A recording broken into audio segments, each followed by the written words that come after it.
बिस्मिल्लाहिर्रहमानिर्रहीम। अस्सलामुअलैकुम बच्चों, 8वीं क्लास में मराठी का लेसन आज हम शुरू करने वाले हैं।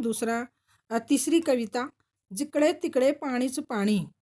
इस कविता को आज हमको पढ़ना है, जो कि तुम्हारी स्क्रीन पर नज़र आ रही है।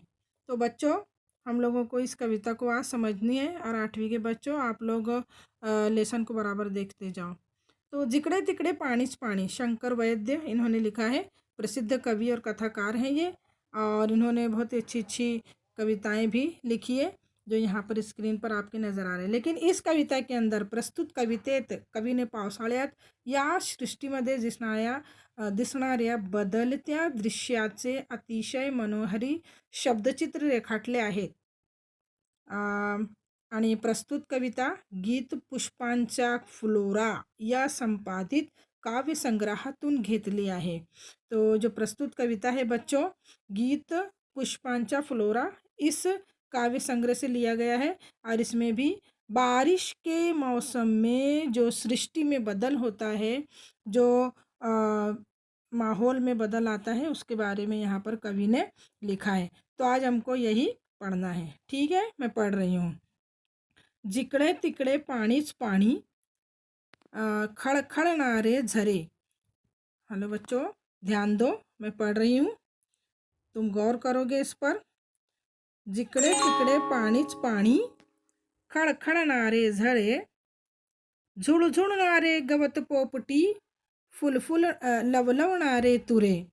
जिकडे तिकडे पानीच पाणी, खळखळणारे झरे, झुळझुळणारे गवत पोपटी, लवलवणारे तुरे। नवी लकाकी झाडावरती, सुखात पाने फुले नाहती, पाऊस वारा झेलीत जाती, भिरभिरती पाखरे, हासत भिजती निळसर डोंगर, उड्या त्यातुनी घेती निर्झर, कळे कपारी रानोरानी नाद नाचरा भरे। मध्येच घेता वारा उसळी, जरी ढगांची तुटे साकडी, हिरव्या रानी ऊन बागडे, हरिणा पडी गोजिरे। जिकडे तिकडे पाणीच पाणी, खळखळणारे झरे, झुळझुळणारे गवत पोपटी, लवलवणारे तुरे। बच्चों देखो, इस कविता को हमने पढ़ा, अब इसको तुमको समझना है।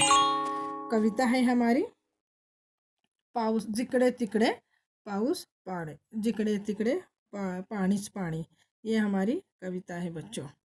तो ठीक है, अब हम लोग इसको, मैंने एक बार रीडिंग किया है, अब हम इसको पढ़ेंगे अच्छे से, बहुत ही ध्यान से देखेंगे बच्चों। जिकडे तिकडे पानीच पाणी, खळखळणारे झरे। कवी म्हणतात, जिकडे तिकडे पाणीच पाणी आहे, जिधर उधर। जिकडे तिकडे म्हणजे जिधर उधर, जहाँ वहाँ, इधर उधर, पानीच पानी। हम बारिश के दिनों में देखेंगे तो जिधर उधर जहाँ पर भी देखेंगे वहाँ पानी ही पानी नज़र आएगा, और खड़खड़ारे झरे, और खड़खड़ करते हुए गिरते हुए झरने हमको दिखाई देंगे। तो झरे का मतलब क्या हुआ बच्चों? झरे यानी झरना। झरा का मतलब होता है झरना, ये झरे, झरना। झुळझुळणारे गवत पोपटी, लवलवणारे तुरे। झुळझुळनारे, झुळझुळ करते हुए, ये जो आवाज़ है गवत का मतलब होता है घास। घास जब हिलती है और घास के ऊपर जब पानी की बूंदें पड़ती है तो झड़झड़ की आवाज़ आती है। इसीलिए इसको यहाँ पर कवि ने कहा है कि पोपटी, पोपटी मतलब पोपट के कलर का, पोपट के रंग का, हरी हरी, हरी हरी घास जो है झुड़झुड़ती हुई दिखाई दे रही है, और जो घास है वो पानी के बूंदों से हिल रही है। लवलवणारे तुरे, तुरे का मतलब होता है, यहाँ पर तो तुरे का मतलब हम लेंगे वो घास के ऊपर के जो भुट्टे होते हैं वो, लेकिन यहाँ पर ताज समझो। घास के ऊपर जो छोटे छोटे भुट्टे की मानिंद दिखाई दे रहे हैं, वो मानो चमक रहे हैं, हिल डुल रहे हैं, इसलिए उनके हिलने डुलने की आवाज़ को लवलवणारे तुरे असे म्हटले आहे, ऐसा कहा गया है। नवी लकाकी झाडावरती, नवी मतलब नई, लकाकी झाड़ावरती, नई पत्तियां झाड़ों पर है। नवी लकाकी झाड़ावरती, नई पत्तियां जो चमक रही है, चमकती हुई पत्तियां झाड़ों पर है। सुखात पाने फूले नाहती, कवि बार बार बारिश के दिनों में जो बदल हो रहा है, वातावरण में जो बदल हो रहा है उसके बारे में बता रहे हैं की जिधर उधर जिकडे तिकडे जेव्हा पाऊस पडतो त्यावेळी जिकडे तिकडे पाणीच पाणी आपल्याला दिसत असते आणि जिकडे तिकडे झरे वाहताना दिसतात, जिधर उधर झरने बहते हुए दिखाई देते हैं। गवत पोपटी रंगाचा असतो, गवत जो है घास पोपटी कलर की रंग हरे रंग की नज़र आती है, झुलती हुई दिखाई देती है। लव लवनारे तुरे, और उसके ऊपर तुरे दिखाई देते हैं जो ताज की मानंद दिखाई देते हैं, जो भुट्टे होते हैं। नवी लकाकी झाड़ावरती, और झाड़ों पर नई पत्तियां आने लगती है। सुखात पाने फूले नहाती, मानो ऐसा लगता है कि बहुत ही सुख मिला है पत्तों को और फूलों को नहाकर, बारिश के पानी से नहाकर फूल और पत्ते नहा लिए हैं, बहुत ही खुश नज़र आ रहे हैं, सुख मिल रहे हैं उनको। इसीलिए यहाँ पर कवि कहता है सुखात पाने फुले नाहाती। पाऊस वारा झेलित जाती, पाऊस वारा का मतलब होता है पानी के साथ बहने वाली हवा। पाऊस वारा झेलित जाती भिर भिरती पाखरे, और हम देखते हैं कि जिधर उधर पाखरे का मतलब होता है पक्षी, पाखरे यानी पक्षी। हम ये देखते हैं कि जिधर उधर पक्षी भी है जो पाऊस वारा बारिश के हवा के साथ भिर भिर कर रहे हैं, उड़ रहे हैं। भिरने मतलब फिरना, उड़ना। पाखरे यानी पक्षी, इधर उधर हवा के साथ, हवा को झेलते हुए हवा के साथ पाखरे भी, पक्षी भी इधर उधर उड़ रहे हैं, ये कवि यहाँ पर कहना चाहता है। हासत भिजती निरसड़ डोंगर, और क्या दिखाई दे रहा है और क्या कहता है कवि कि भिजती मतलब भीगते हैं, निरसड़ मतलब नीले नीले, डोंगर मतलब पहाड़। डोंगर का दूसरा शब्द है पर्वत, डोंगर यानी पर्वत भी कहते हैं डोंगर को। तो मानो जो डोंगर है, पहाड़ है, वो हंस रहे हैं और हंस हंस कर भीग रहे हैं। हासत भिजती निरसर डोंगर, हंसते हुए भीग रहे हैं, उनको भी खुशी मिल रही है बारिश के आने से। डोंगर का मतलब होता है पर्वत, दूसरे शब्दों में पर्वत यानी कि पहाड़, डोंगर पर्वत। उड्या त्यातुनी घेती निर्झर उड्या त्यातुनी घेती निर्झर, डोंगर जो है, पर्वत पहाड़ हंसते हुए भीग रहे हैं, उनको खुशी मिल रही है। आणि उड्या त्यातुनी घेती निर्झर, और उसी के बीच में से जो झरने हैं वो उड्या मार के, कूद कूद के, छलांग लगाते हुए मानो नीचे की जानिब गिर रहे हैं। एक तो पहाड़ों पर बारिश का पानी गिर रहा है, पावसाळ्यात पर्वत भिजत असतो, भिजताना त्या पावसाळ्यावर पाणी पडतो आणि पाणी झऱ्याच्या रूपाने, झऱ्याच्या रूपाने खाली पड़तो, झरने के रूप में वो नीचे की जानिब गिरता है। इसीलिए शब्द यहाँ पर आया है उड्या त्यातुनी घेती, यानी पहाड़ों के दरमियान से, त्यातुनी मतलब उनमें, पहाड़ों में उड़ी मारते हुए, छलांग लगाते हुए झरने नीचे की जानिब दिखाई दे रहे हैं। पहाड़ पर पानी गिर रहा है और पहाड़ पर से झरने भी दिखाई दे रहे हैं। कड़े कपारी रानो रानी नाद नाचरा भरी, कड़े कपारी कड़े कपारी का मतलब होता है कोने कोने में, जहाँ देखेंगे वहाँ रानो रानी जंगल में, जंगल में, जंगल के कोने कापरे में, कड़े कपारी यानी जंगल के हर तरफ। कड़े कपारी रानो रानी नाद नाचरा भरी, मानो कि हर चीज़ नाचती हुई नज़र आ रही है। जंगल के कोने कोने में जिधर देखेंगे उधर मानो एक नाद, एक आवाज़ गूंज रही है और हर कोई नाचता हुआ दिखाई दे रहा है।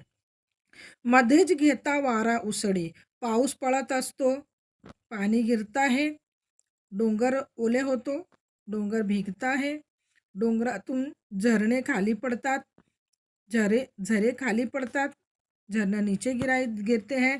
तो प्रत्येक रानोरानी म्हणजे जंगलातील प्रत्येक दृश्य खूप चांगला आपल्याला दिसतो. कळेकपारी कोपरा कोपऱ्यात, जंगलातील कोपरा कोपरा भिजून जातो. जंगल का कोना कोना भीग जाता है और सब मानो वहाँ पर हर कोई खुशी से नाचने लगता है. मध्येच घेता वारा उसळी, उसी बीच में जब पानी पड़ता है, पाऊस पड़तो त्याच मध्येच, उसी बीच में, मध्येच का मतलब होता है बीच में, घेता वारा उसड़ी, उसी बीच में जोरदार हवा चलती है. उसड़ी घेने मतलब झोंका लेना जोरदार, हवा का झोंका. वारा का मतलब होता है, वारा मतलब हवा, हवा का जोरदार झोंका आता है. वो बीच में जब देखो बारिश बहुत ज़ोरदार होती है और उसी बीच में एक हवा का झोंका आता है तो कैसा महसूस होता है. जरी ढगांची तुटे साखड़ी, जैसे जैसे हवा तेज़ चलती है बारिश के दिनों में, बीच बीच में हवाएं जब तेज़ चलने लगती है तो ऐसा लगता है उसी के साथ साथ ढगांची टूटे साखड़ी, मानो बादलों की जो जंजीर है वो भी टूट कर गिर रही है. ढग मतलब बादल, ढग का दूसरा शब्द है मेघ, ढग यानी मेघ, दूसरे शब्दों में कहेंगे तो मेघ. तो ढग जो है ढग का जो लाइन है, जो बादलों की लाइन आसमान पर है, वो मानो टूट कर गिर रही है. उसकी शकली, साखड़ी का मतलब है शकली, जंजीर. मानो जब बीच में बारिश पड़ता, पाऊस पड़त असतो, बारिश गिरते रहती है, मध्येच वारा उसड़ी घेतो, बीच में हवाएं जोर में चलने लगती है तो ऐसा लगता है कि बादल टूट कर गिर रहा हो या बादल की जंजीर जो है वो टूट पड़ी हो. हिरव्या रानी ऊन बागड़े हरिणा परी गोजरी, और फिर उसी बीच में जब बारिश खत्म होने लगती है तो बीच में ही हरे हरे जंगल में, हिरव्या रानी म्हणजे हरे जंगल में, ऊन बागड़े, ऊन, ऊन का मतलब होता है धूप, बारिश आ जाती है और एकदम जब खुल जाता है तो हरे हरे जंगल में जब धूप की किरण आती है तो ऐसा महसूस होता है मानो हरिणा परी गोजरे, मानो कोई हरिण है जो छलांग मार रही है और वो भी बहुत ही खूबसूरत सी. गोजरे मतलब खूबसूरत, अच्छी सी कोई हरन है जो जंगल में छलांग मार रही है इधर से उधर. किसको बोला गया है? धूप की किरणों को.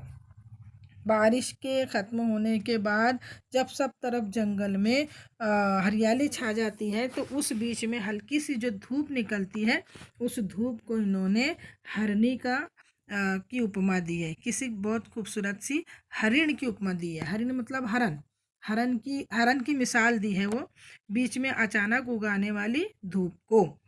तो बच्चों, इस तरीके से कवि ने इस कविता के अंदर जिकड़े तिकड़े पानीच पानी, इस कविता के अंदर जंगल के दृश्य को दर्शाया है. जंगल में जो माहौल बन जाता है, जंगल में जो हरियाली होती है उसको इन्होंने यहाँ पर, और वहाँ के जो भी वहाँ पर सीनरी, जो भी वहाँ पर वातावरण बन जाता है, नैसर्गिक जो भी सौंदर्य होता है उसको इसने इस कविता में दर्शाने की कोशिश की है. तो बच्चों, हमने यहाँ पर बहुत सारे शब्दों के मानी को समझा है. गौर करो ज़रा कि कौन कौन से शब्द हमने यहाँ पर. दूसरा शब्द हम लेंगे, देखो बच्चों, यहाँ पर आया था झरे, झरे मतलब झरना. तुरे, तुरा का मतलब होता है ताज. पोपटी यानी के हरा कलर. गवत, गवत का मतलब होता है घास. उसके अलावा नवी लकाकी, नई पत्तियाँ. लकाकी, नवी मतलब नई, नवी लकाकी झाड़ावरती, झाड़ों पर नई पत्तियाँ आती है. और पाखरे का मतलब है पक्षी. डोंगर म्हणजे पर्वत. निर्झर मतलब झरने यानी कि झरना. कड़े कपारी यानी कोना कोपरा. मध्येच यानी बीच में ही. उसड़ी घेने मतलब उछालना, उछलना, छलांग मारना. साखड़ी मतलब जंजीर. गोजिरे मतलब खूबसूरत. हरिण यानी हरन. ऊन यानी के धूप. रानी जंगल, हिरव्या रानी हरे जंगल में. इस तरीके से हरे हरे जंगल में जब पानी बरसता है तो उसका जो माहौल वहाँ पर बनता है, जो वातावरण, जो प्राकृतिक या नैसर्गिक जो सौंदर्य आता है उसको कवि ने बहुत ही अच्छे से ढंग से यहाँ पर बताने की कोशिश की है. तो बच्चों तुमको ये कविता उम्मीद करती हूँ कि समझा होगा अच्छे से। अब रहा नीचे का जो एक्टिविटी है उसको हम अगले पीरियड में करेंगे, ठीक है। अल्लाह हाफिज़।